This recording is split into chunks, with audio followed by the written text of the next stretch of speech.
ನಮಸ್ತೆ ಅನ್ಶು ಅಶೋಕ್ ಹೆಗಡೆ ದಾದಾ.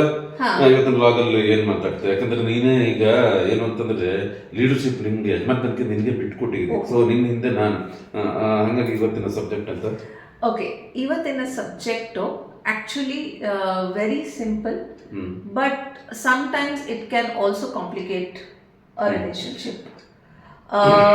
ಅದು ಬಂದ್ಬಿಟ್ಟು see when you start comparing your relationship with others, like other couple, ಅವ್ರು ನೋಡಿ ಎಷ್ಟು ಚೆನ್ನಾಗಿದ್ದಾರೆ, ಅವ್ರು ನೋಡಿದ್ರೆ ಯಾವಾಗಲೂ ಆಚೆ ಹೋಗ್ತಾರೆ, they always go for date nights, they go for lunch, they go for dinners, movie ನೋಡೋಕೆ ಹೋಗ್ತಾರೆ, ಅಥವಾ ಏನೋ ಸುತ್ತಾಡೋಕೆ ಹೋಗ್ತಾರೆ, ಅಥವಾ like you know every time you see them in a very ಏನೋ ತುಂಬ ಲವ್ ಬರ್ಡ್ಸ್ ಥರ ಇದ್ದಾರೆ ಅನ್ನೋದನ್ನ.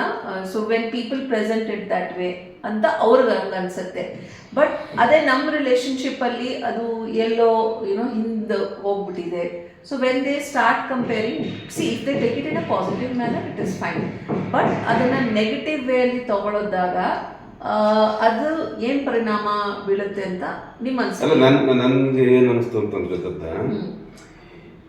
ಈ ಥರದ್ದು ಏನು ಅಂತಂದ್ರೆ ಕೆಲವೊಂದು ಜೀವನದಲ್ಲಿ, ಪ್ರತಿಯೊಬ್ಬರ ಜೀವನದಲ್ಲೂ ಒಂದು ಇತಿಮಿತಿಗಳಿದ್ದೇ ಇರುತ್ತೆ. ಆರ್ಥಿಕವಾಗಿ ವಿಶೇಷವಾಗಿ ಅಂದ್ರೆ ಈಗ ಮದುವೆ ಆದ್ಮೇಲೆ ಒಂದು ಜವಾಬ್ದಾರಿಗಳು ಅಂತ ಬಂದಾಗ ಆರ್ಥಿಕ ಪರಿಸ್ಥಿತಿ ಬಹಳ ಒಂದು ಕೌಂಟ್ ಆಗುತ್ತೆ. ಅವ್ರು ಹೋಗ್ಬೋದು, ಅವ್ರ ಹತ್ರ ದುಡ್ಡಿದೆ, ಅವರು ದುಬೈಗೂ ಹೋಗ್ತಾರೆ, ಸಿಂಗಾಪುರಕ್ಕೆ ಹೋಗ್ತಾರೆ, ಎಲ್ಲರೂ ಹೋಗ್ತಾರೆ. ಯಾಕಂದ್ರೆ ಅವ್ರ ಆರ್ಥಿಕ ಪರಿಸ್ಥಿತಿ, ಅವ್ರದ್ದೇ ಆದಂತ ಜೀವನ ಶೈಲಿ, ಲೈಫ್ ಸ್ಟೈಲು ಒಂಥರ ಇರುತ್ತೆ. ಇನ್ನು ಕೆಲವೊಬ್ರದ್ದು ಏನಿರುತ್ತೆ, ಇದ್ದಿದ್ರಲ್ಲೇ ನಾವು ಸುಖವಾಗಿರೋಣ ಅಂತ. ನಮ್ದು ಹೆಂಗೆ ಅಂತಂದ್ರೆ, ಈ ಹಿಂದೆ ನಮ್ಮ ಇದರಲ್ಲಿ ಒಂದು ಮುದ್ದಣ ಮನೋರಮೆ ಅಂತ ಇರೋದು ತಿಳಿತಾ. ಅಲ್ಲಿ ಏನು ಅಂತಂದ್ರೆ ಮುದ್ದಣ ಅಥವಾ ಮನೋರಮೆ ಇದ್ದಿದ್ರಲ್ಲೇ ಆ ಜೀವನದಲ್ಲಿ ಖುಷಿ ಪಡೋರು. ನಾನು ಹೇಳೋದೇನು ಅಂತಂದ್ರೆ, ಇನ್ನೊಬ್ಬರ ಜೀವನಕ್ಕೆ ಹೋಲಿಸ್ಕೊಂಡು, ಇನ್ನೊಬ್ಬರ ಜೀವನ ಶೈಲಿಗೆ ಹೋಲಿಸ್ಕೊಂಡು ನಮ್ಮ ಜೀವನನ ಯಾವುದೇ ಕಾರಣಕ್ಕೂ ಹಾಳು ಮಾಡ್ಕೋಬಾರ್ದು. ಕರೆಕ್ಟ್. ಸಿ ನನಗೆ ತುಂಬ ಜನ ಕೇಳಿದ್ದಾರೆ, see it's been 30 years of your companionship, so we see that like you know on screen ಕಾಣಿಸುತ್ತೆ, and when we see you live also, that spark of love, companionship, affection is still there. How you are maintaining it? See, it's again definitely it's not from one side, it is from both sides. You take the positive side of it.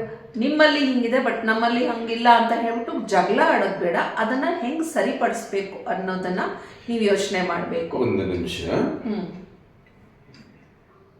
ಈ ಪ್ರೀತಿ ಅನ್ನೋದು ಪ್ರತಿಯೊಬ್ಬರತ್ರ ಗಂಡ ಹೆಂಡತಿಯಲ್ಲೂ ಇರುತ್ತೆ, ಅಥವಾ ಇದೆಲ್ಲ ಇರುತ್ತೆ. ಆದ್ರೆ ಇನ್ನೊಂದಿರುತ್ತೆ ಅದರಲ್ಲಿ, ಈ ಪರಿಶುದ್ಧವಾದ ಪ್ರೀತಿ, ಪ್ಯೂರ್ ಲವ್ ಅಂತ ಏನ್ ಹೇಳ್ತಾರೆ, ಅದರಲ್ಲಿ ಏನ್ ಗೊತ್ತಾ, ತನ್ನಿಂತನ ಆ ಸ್ಪಾರ್ಕ್ ಇದ್ದೇ ಇರುತ್ತೆ. ಕರೆಕ್ಟ್, ಸ್ಪಾರ್ಕ್ ಇದ್ದೇ ಇರುತ್ತೆ.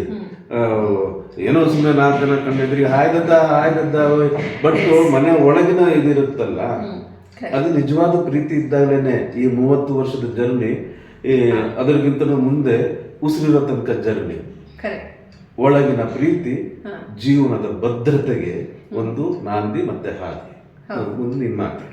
So, see, when you are trying to compare yourself with other people, take the positive side of it and also see the positive in your relationship, what you are good at.